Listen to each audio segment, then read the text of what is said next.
Morning to all of you. Welcome to our electrical classes. आज का video start करने से पहले अगर आपको इलेक्ट्रिकल इंजीनियरिंग के सारे कंसेप्ट को बेसिक से समझना है तो आप मेरे सारे वीडियोस को स्टार्टिंग से देखिए। इसी के साथ आज का वीडियो स्टार्ट करते हैं। So let's get started. आज हम पढ़ेंगे आर्मेचर रिएक्शन पर। आर्मेचर रिएक्शन पढ़ने से पहले हम कुछ टर्म्स को देख लेते हैं, जैसे कि है जीएनए। जीएनए का फुल फॉर्म क्या होता है? Geometrical neutral axis. हिंदी में से क्या कहते हैं? ज्यामितीय तटस्थ अक्ष। यह अक्ष होता कौन सा है? तो वह अक्ष जो स्टेटर अक्ष के लंबवत होता है उसे हम क्या कहते हैं? जीएनए। इंग्लिश में क्या बोलते हैं? The axis which is perpendicular to the stator field poles is called GNA.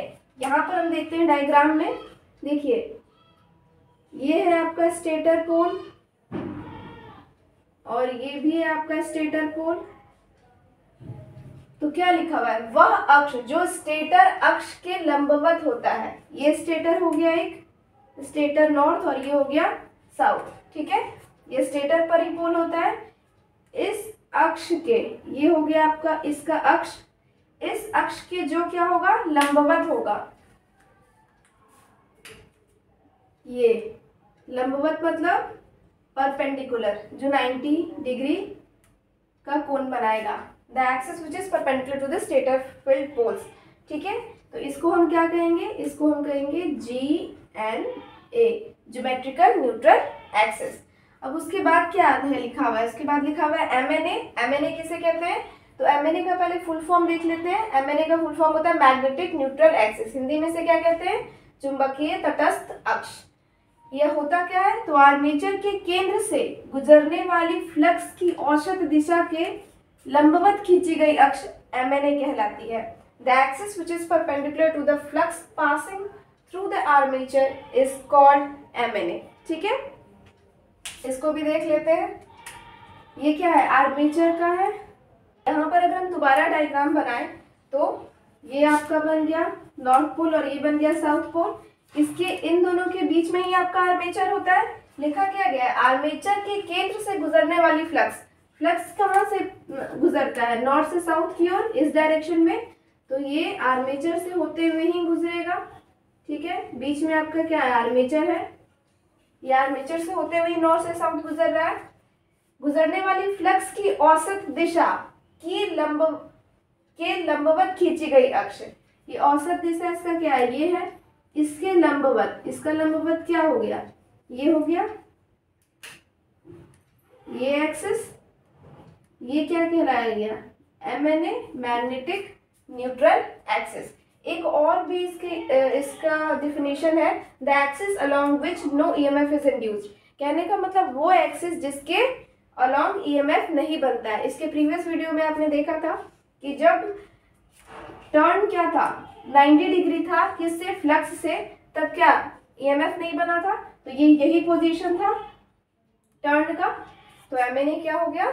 जो फील्ड से 90 डिग्री पर हो उसे हम MNA कहते हैं, उस अक्ष को MNA कहते हैं। देखिए, आप देखिएगा सारे से ये 90 डिग्री पे है ना।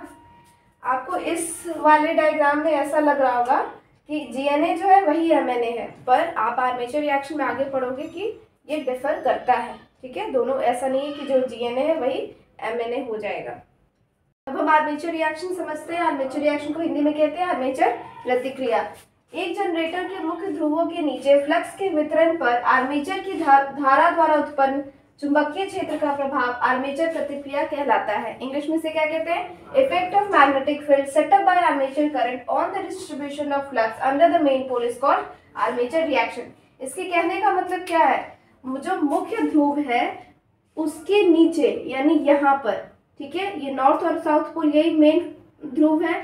यहाँ पर फ्लक्स का डिस्ट्रीब्यूशन, यानी फ्लक्स किस तरह से वितरित है, इस पर प्रभाव किसके द्वारा प्रभाव पड़ेगा? आर्मेचर में जो कंडक्टर में करंट फ्लो कर रहा है ना, उसके कारण जो फील्ड बनेगा, ये भी फील्ड बनाएगा, ये सारा करंट भी फील्ड बनाएगा। तो इसका क्या प्रभाव पड़ेगा?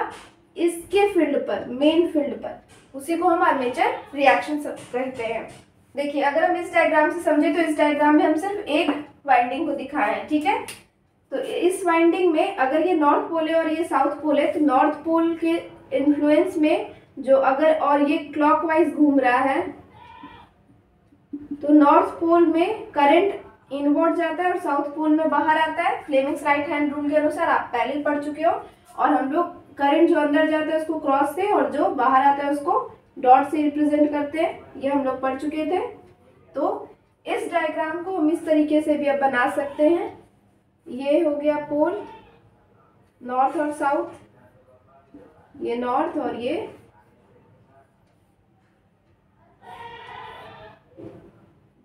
साउथ। और देखिए इस आर्मेचर को हम क्या कर सकते हैं, सिर्फ एक सर्कल से दिखा सकते हैं और उसके इस तरफ से हम कंडक्टर को दिखा देंगे, उतना इधर भी कंडक्टर को दिखा देंगे। देखिए ये जो कंडक्टर है ना, इसको हम सर्कल से दिखा दिए और इधर के कंडक्टर को भी हम इधर सर्कल से दिखा दिए। नॉर्थ पोल के साइड में जो भी कंडक्टर है उसमें कैसा है, करंट इनवर्ड है, यानी क्रॉस से दिखाएंगे, तो हम इसको क्रॉस से दिखा दिए, ठीक है। और जो साउथ पोल में है उसको हम डॉट से दिखा दिए, ठीक है। ये देखिए डॉट, समझ में आ गया। इस डायग्राम को आगे कंटिन्यू करेंगे, ओके। अब हम आर्मेचर रिएक्शन को समझते हैं। इसके लिए हम 3 कंडीशन को कंसीडर करेंगे। पहला कंडीशन है जब केवल मुख्य चुंबकीय फ्लक्स होगा, when only main magnetic flux is consider. कहने का मतलब सिर्फ नॉर्थ और साउथ पोल होगा और जो ये आर्मेचर है इसमें करंट फ्लो नहीं करेगा। ये कब कंडीशन हो सकता है, जब लोड ना हो। देखिए ये हो गया आपका नॉर्थ पोल और ये हो गया साउथ पोल, ठीक है। ये आप वाइंडिंग करके, इसमें वाइंडिंग करके आप नॉर्थ और साउथ बना लोगे, ये तो आपको पता है, ठीक है। लेकिन जो ये आर्मेचर है ना, इस आर्मेचर को आप ऐसे भी तो दिखा सकते हो, इस तरीके से, ठीक है। मतलब एक वाइंडिंग को अगर आप इसको कनेक्ट ना करो किसी भी लोड से, इसको ओपन रख दो, तो इसमें करंट फ्लो करेगा, नहीं करेगा। आप इसको मैकेनिकल एनर्जी दे दो और फील्ड दे दो, उसके बाद भी इसमें करंट फ्लो नहीं करेगा। तो ये वही कंडीशन है जब लोड नहीं कनेक्टेड हो, ठीक है। अब देखिए यहाँ पर जो MNA होगा वो कैसा होगा, तो MNA क्या होता है, फील्ड। ये जो फील्ड है नॉर्थ से साउथ की ओर, इससे हमेशा परपेंडिकुलर होता है, ठीक है।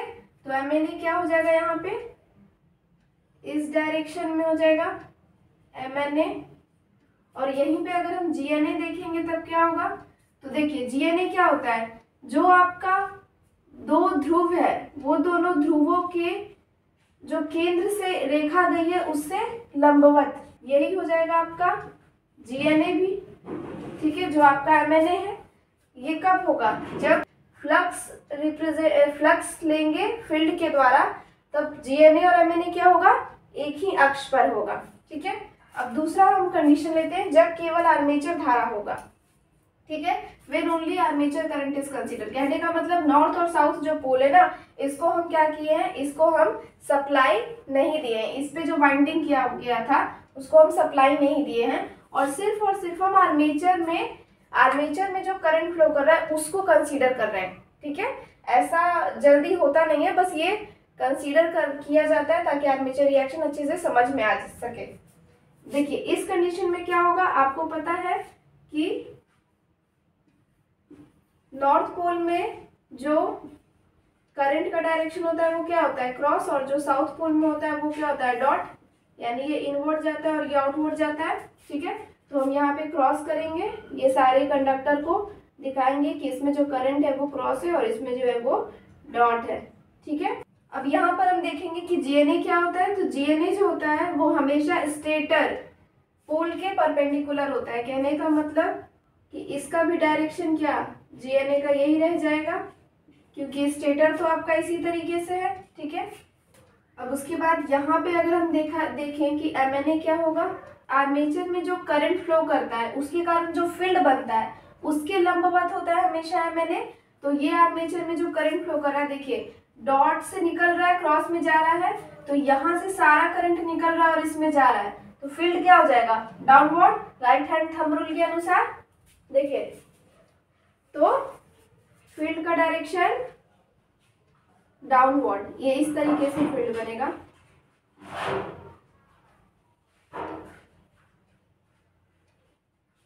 इस तरीके से, इस तरह यहाँ भी ऐसे ही बनेगा, ठीक है। और सबका डायरेक्शन डाउनवर्ड होगा। ठीक है। तो यहाँ पे आपको ये फील्ड क्या दिख रहा है, डाउनवर्ड। तो फील्ड से हमेशा क्या होता है, जो आर्मेचर में जो फील्ड बनता है उसके से हमेशा परपेंडिकुलर होगा, लंबवत होगा। तो ये हो जाएगा इसमें मैंने यहाँ पर जो फील्ड दिखाया गया है वो क्या है, डाउनवर्ड है। ये जो फील्ड है ये भी यही डायरेक्शन में रहेगा।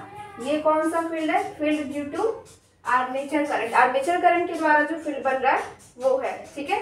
थर्ड कंडीशन देखेंगे, जब मुख्य चुंबकीय फ्लक्स और आर्मेचर धारा दोनों एक साथ होगा, when main magnetic flux and armature current both act simultaneously. देखिए असल में जो ये सेकंड कंडीशन है ना, आर्मेचर करंट सिर्फ कंसीडर किया जाए, ये हो नहीं सकता कि आप फील्ड नहीं दीजिए और आर्मेचर करंट फ्लो कर जाए। तो असल में ये दोनों एक साथ ही होता है। जैसे ही हम फील्ड देते हैं उसके थोड़े मिली सेकेंड के अंदर आपका आर्मेचर करंट फ्लो कर जाता है और उसके कारण भी फील्ड बन जाता है। तो जब हम इस दोनों को एक साथ देखेंगे तो क्या होगा, ये फील्ड बनेगा नॉर्थ से साउथ की ओर, और इसमें भी जो नॉर्थ पोल के इन्फ्लुएंस में होगा वो क्रॉस होगा, और जो साउथ पोल के इन्फ्लुएंस में होगा वो क्या होगा, डॉट होगा।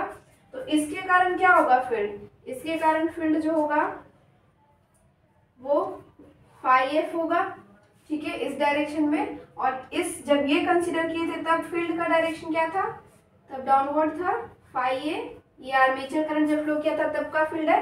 तो इस टाइम पे जब ये दोनों एक साथ होगा तब रिजल्टेंट फील्ड क्या बनेगा, इसको हम फाई आर कहते हैं, और ये इन दोनों के बीच में बनेगा। ये किस लॉ से बनता है, तो ये पैरेललोग्राम्स लॉ है, ये पैरेललोग्राम लॉ से हुआ।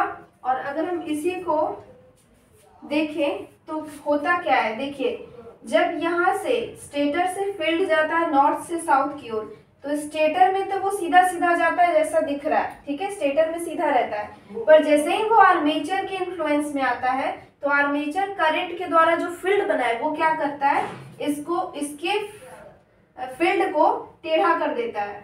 किस डायरेक्शन में कर देता है, इस डायरेक्शन में, फाई आर के डायरेक्शन में कर देता है। तो डायग्राम कैसा बनेगा, इसी को थोड़ा ठीक से बनाए तो ऐसा बनेगा डायग्राम।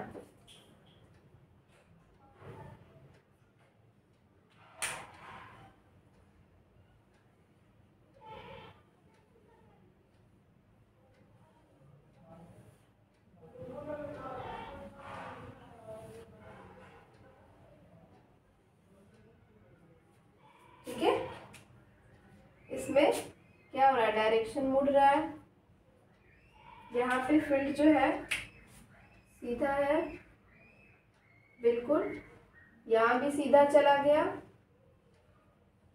पर यहाँ पे क्या हो गया, सब रिजल्टेंट फील्ड की डायरेक्शन में मुड़ गया। इसी को हम आर्मेचर रिएक्शन कहते हैं।